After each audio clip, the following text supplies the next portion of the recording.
നമസ്കാരം. മഠത്തിലെ രുചിയിലേക്ക് എല്ലാവർക്കും സ്വാഗതം.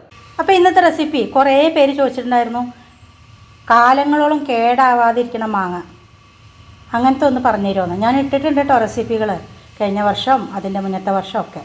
അതിൽ നിന്ന് കുറച്ച് വ്യത്യാസമായിട്ട് പല തരത്തിൽ നമുക്ക് മാങ്ങ ഉണ്ടാക്കാം. അപ്പം മാങ്ങയുടെ സീസണല്ലേ, അപ്പം ഉണ്ടാക്കി വെച്ച് കഴിഞ്ഞാൽ നമുക്ക് മാങ്ങയൊന്നും ഇല്ലാത്ത കാലത്തേക്ക്, പ്രത്യേകിച്ചും മഴയൊക്കെ പെയ്യുന്ന സമയത്ത് തന്നെ പറയട്ടെ, ചോറ് തൈര് കൂട്ടിയിട്ട് അതുപോലെ തന്നെ ഇതിൻ്റെ ഒരു കഷ്ണം കഞ്ഞിയുടെ ഒപ്പം ആയാലും ശരി, വളരെ നല്ലതാണ്. അപ്പോൾ അതിന് വേണ്ടിയിട്ട് ഞാൻ 6 മാങ്ങ, വെള്ളമൂവാണ്ടൻ്റെ മാങ്ങയാണ് എടുത്തിരിക്കുന്നത്. നന്നായിട്ട് കഴുകി വെച്ചതാണ്, വെള്ളമൊക്കെ ഒന്ന് വാരട്ടെ കേട്ടോ. ഇപ്പോൾ കണ്ടോ, മാങ്ങയൊക്കെ നന്നായിട്ട് വെള്ളമൊക്കെ വലിഞ്ഞിട്ടുണ്ട്. കണ്ടോ, ചിലത് കുറേശ്ശെ ഇങ്ങനെ കണ്ടോ, ചെറുതായിട്ടൊരു ചെനച്ച മാതിരി, പക്ഷെ നല്ല പുളിയുണ്ട്. ഞാനൊരു കഷ്ണം കഴിച്ചു നോക്കി. കൂട്ടുമാങ്ങ ഉണ്ടാക്കിയതിൻ്റെ 3 എണ്ണം ബാക്കിയുണ്ടായിരുന്നു, അതേപോലെ തന്നെയുള്ള വെള്ളമൂവാണ്ടം കിട്ടി. അപ്പോൾ ഇതുകൊണ്ടാണ് കാലങ്ങളോളം കേടാകാതെ എങ്ങനെയാണ് പ്രത്യേക രീതിയിൽ, വളരെ സിമ്പിളാണ്. ഇത് വലിയൊരു കേമായിട്ടുള്ള കാര്യമൊന്നുമല്ല, എന്നാലും പറയുക, അറിയാത്ത ആൾക്കാർക്ക് വേണ്ടിയിട്ടാണ് കേട്ടോ.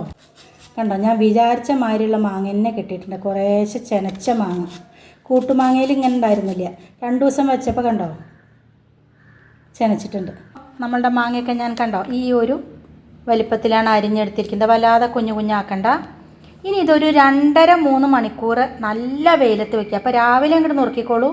അപ്പോൾ ഒരു 11 മണിയാകുമ്പോഴേക്കും അല്ലെങ്കിൽ 12 മണിയാകുമ്പോഴേക്കും നന്നായിട്ട് വാടിക്കിട്ടും. വെയിലില്ലാത്ത സ്ഥലത്ത് ഒരു 4 മണിക്കൂർ വെച്ചോളൂ. ഇപ്പോഴത്തെ വെയിലല്ലേ, 2 മണിക്കൂർ കഴിയുമ്പോഴേക്കും നന്നായിട്ട് വാടും.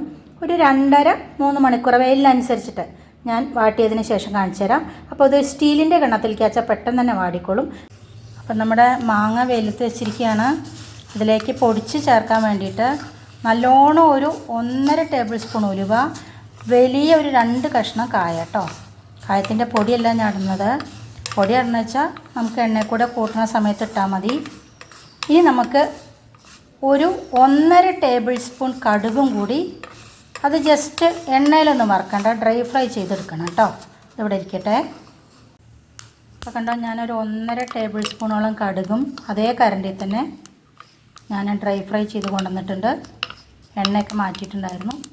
ഇത് നന്നായിട്ടൊന്ന് ചൂടാറട്ടെ, എന്നിട്ട് നമുക്ക് 3 കൂടെ പൊടിച്ചെടുക്കാം കേട്ടോ. ഇപ്പോൾ കണ്ടോ, ഞാനൊരു 2.5 മണിക്കൂർ നന്നായിട്ട് വെയിലത്ത് വെച്ച് വാട്ടിയ മാങ്ങയാണ്. ഒട്ടും തന്നെ ജലാംശമില്ല. നമ്മൾ നുറുക്കിയതിന് ശേഷം ജലാംശം പൂർണ്ണമായിട്ടും പോകാൻ വേണ്ടിയിട്ട് അത് ചെയ്താൽ മാത്രമല്ല, ഒരു വാട്ടമാങ്ങയുടെ ടേസ്റ്റും ഉണ്ട്. ഒരു കഷ്ണം എടുത്തിട്ട് കടിച്ചു നോക്കി കഴിഞ്ഞാൽ അറിയാം. അപ്പോൾ ഈ ഒരു പരുവത്തിലാവണം കേട്ടോ. ഇപ്പോൾ ഞാൻ ഗ്യാസ് കൊടുത്തിട്ടൊരു കടായിലേക്ക് നല്ലോണം ഒരു 1/4 കപ്പ്, വലിയ കപ്പായിരുന്നു, നല്ലെണ്ണ ഒഴിച്ചു കൊടുത്തിട്ടുണ്ട്. അത്യാവശ്യം നല്ലോണം എണ്ണ വേണം, കാരണം കേട് വരാതെ കുറേ കാലം ഇരിക്കേണ്ടതാണ്. നന്നായിട്ട് ചൂടായി വന്നു കഴിഞ്ഞാൽ നമുക്ക് നമ്മുടെ മാങ്ങാ കഷ്ണങ്ങൾ ഇട്ട് കൊടുക്കാം. ഞാൻ എണ്ണ മാങ്ങ ഇട്ടിട്ടുണ്ട് ഏകദേശം അതുപോലെ തന്നെ, പക്ഷേ അതേമാതിരി വറുത്ത് പോരുന്നൊന്നുമില്ല കേട്ടോ. അതുപോലെ തന്നെ എണ്ണ മാങ്ങയ്ക്ക് നമ്മൾ ആദ്യം വാട്ടിയെടുക്കണമെന്നില്ല.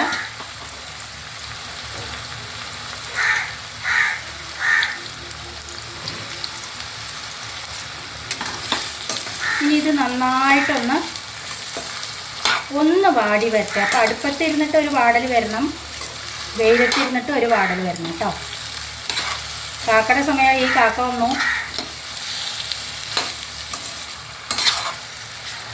ഒന്ന് വാടി വരട്ടെ. ലോ ഫ്ലെയിമിലിടണം കേട്ടോ. ഇപ്പോൾ കണ്ടോ, നന്നായിട്ടൊന്ന് വാടി വന്നിട്ടുണ്ട്. കളറൊക്കെ ചെറുതായിട്ടൊന്ന് മാറി വന്നിട്ടുണ്ട്. ഈ സമയത്ത് ഗ്യാസ് ഒന്ന് ഓഫ് ചെയ്ത് കൊടുക്കുക. അതിന് ശേഷം കൂട്ടാം. ആവശ്യത്തിനുള്ള ഉപ്പൊക്കെ പിന്നെ പോരാന്ന് നോക്കിയിട്ട് പിന്നെ ഇടാവുന്നതേ ഉള്ളൂ. അതേപോലെ തന്നെ നമ്മളിപ്പോൾ പൊടിച്ചത് കടുക്, ഉലുവ, കായം, അതും കുറച്ച് നമ്മുടെ ബാക്കി വെച്ചിട്ടുണ്ട്. പിന്നെ നമ്മുടെ മുളക് പൊടി, ഈ മുളക് പൊടിപ്പിക്കുന്ന സ്ഥലത്ത് നിന്ന് വാങ്ങിയതാണ് കേട്ടോ. നല്ല എരി ഉണ്ടാവും, നല്ല കളറും ഉണ്ടാവും. എരിയുള്ള മുളക് പൊടി തന്നെയാണ്. ഇനി നന്നായിട്ടൊന്ന് ഇളക്കുക. അപ്പോൾ നന്നായിട്ട് ഇളക്കി ഞാൻ ഗ്യാസ് വീണ്ടും കൊളുത്തി ലോ ഫ്ലെയിമിൽ വെച്ചിരിക്കുകയാണ്. ഇനി ഒന്ന് ജസ്റ്റ് ഒരു 2-3 മിനിറ്റ് മതി കേട്ടോ ആവട്ടെ. ഉപ്പൊക്കെ നമുക്ക് നോക്കണം. കുറച്ചും കൂടെ ഉപ്പ് വേണം. മതി. കുറച്ചും കൂടി ഉലുവപ്പൊടിയും കൂടി ഇട്ട് കൊടുക്കാം. ബാക്കി നമുക്ക് ഇൻസ്റ്റൻറ്റ് മാങ്ങാക്കറിക്ക് ഉപയോഗിക്കാം. ഞാൻ അന്ന് ബാക്കിയുള്ളത് അങ്ങനെ ഉപയോഗിച്ചേട്ടോ. മതി. വിനീഗർ ഒഴിക്കണ്ടേന്ന് കുറേ ആൾക്കാർ ചോദിക്കുന്നുണ്ട്. വിനീഗറൊന്നും ഒഴിക്കണ്ട കേട്ടോ, ഒരു കേടും വരില്ല. ഇതിങ്ങനെ ഒന്നും കൂടി നന്നായിട്ട് ചൂടാക്കിയതിന് ശേഷം ചൂടാറിയിട്ട് ഒരു ഭരണിയിലോ ഗ്ലാസിൻ്റെ ജാറിലോ ഇട്ട് വയ്ക്കുക. കുറച്ച് നല്ലെണ്ണ ചൂടാക്കിയതിന് ശേഷം മുകളിലേക്ക് ഒഴിച്ചു കൊടുത്താൽ മതി. യാതൊരു കേടും കൂടാതെ ഇരിക്കും കേട്ടോ. ഇതിന് കൂടുതൽ ഒരു ടേസ്റ്റ് കിട്ടാൻ വേണ്ടിയിട്ട് നമുക്ക് കറിവേപ്പില നല്ലതുണ്ടെങ്കിൽ ഇതിൻ്റെ മുകളിലേക്ക് ഒന്ന് ഈ ചൂടോടെ തന്നെ ഇട്ട് കൊടുക്കാം കേട്ടോ. ഈ ചൂടിൽ കിടന്നിട്ട് അതങ്ങോട്ട് വാടിക്കൊള്ളും. ഒരു 2 കരിവേപ്പില ഇത്രയേ ഉള്ളൂ ഇവിടെ. നിങ്ങൾ നല്ലോണം ഉണ്ടെങ്കിൽ കുറച്ചും കൂടി ഇട്ട് കൊടുത്തോളൂ കേട്ടോ. എന്നിട്ടൊന്ന് നന്നായിട്ട് ഇളക്കുക. ഇതിൽ തന്നെ ഇരുന്നിട്ടൊന്ന് നന്നായിട്ട് ചൂടായിക്കോളും. ഒന്നിങ്ങനെ തട്ടിപ്പൊത്തി വയ്ക്കാം. ഇനി 1-2 ടേബിൾ സ്പൂൺ മാത്രം മതി. നമുക്ക് അറിയാതെ ഇതൊന്ന് എടുക്കുമ്പോൾ തന്നെ എണ്ണ എത്ര ഉണ്ടെന്ന്. എണ്ണ ചൂടാക്കി വെക്കുക. എന്നിട്ട് ഭരണിയിലേക്ക് ആക്കാൻ കാലത്ത് ഇത് മുകളിലേക്ക് ഒഴിച്ചു കൊടുത്താൽ മതി കേട്ടോ. കഴിഞ്ഞ പരിപാടി. അപ്പോൾ എല്ലാവരും ട്രൈ ചെയ്യുക, എന്നിട്ട് ഫീഡ്ബാക്ക്സ് അറിയിക്കണം കേട്ടോ. അപ്പോൾ ചൂടൊക്കെ അറിയണ്ട. ഞാനൊരു സെർവിങ് ഡിഷിലേക്ക് മാറ്റുകയാണ്.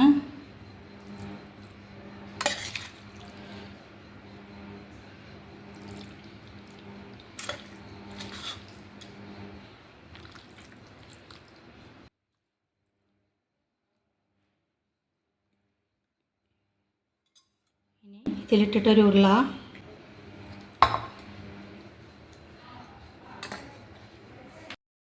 ഇനി ഇതിലേക്ക് നല്ലോണം 1 ടേബിൾ സ്പൂൺ നന്നായിട്ട് ചൂടാക്കി ആറിച്ച നല്ലെണ്ണ കേട്ടോ ഒഴിച്ചു കൊടുക്കാം.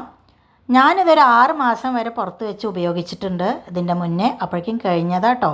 ഒരു കുഞ്ഞ് ഭരണിയുണ്ട്, അതിലേക്ക് ആക്കാം. ഗ്ലാസ് ജാറ്, ഭരണി അതൊക്കെയാണ് കേട്ടോ നല്ലത്. കണ്ടോ, ഞാനൊരു കുഞ്ഞ് ഭരണിയിലേക്ക് ആക്കിയിട്ടുണ്ട്. അപ്പോൾ ഭരണിയിൽ ഇരിക്കുന്ന കാണാൻ ഒരു പ്രത്യേക ഭംഗിയല്ലേ. ഒരു വലിയ ടേബിൾ സ്പൂൺ ഇതിൽ നിന്ന് എടുത്ത് വെക്കണം, എന്നാലേ അടയ്ക്കാൻ പറ്റുള്ളൂ. അപ്പോൾ ഞാൻ നിങ്ങൾക്ക് കാണിച്ചു തരാൻ വേണ്ടിയിട്ട് ഭരണിയിലേക്ക് ആക്കിയതാട്ടോ. അപ്പോൾ ഇതാണ് വാട്ടമാങ്ങ. എല്ലാവരും ട്രൈ ചെയ്യൂ കേട്ടോ. കഞ്ഞിക്കായാലും ചോറിനായാലും ശരി. അപ്പോൾ ഉണ്ടാക്കി നോക്കിയിട്ട് എന്തായാലും ഫീഡ്ബാക്ക്സ് അറിയിക്കണം. മറ്റൊരു പുതിയ വീഡിയോ ആയിട്ട് നാളെ കാണാം. അതുവരേക്ക് ബൈ.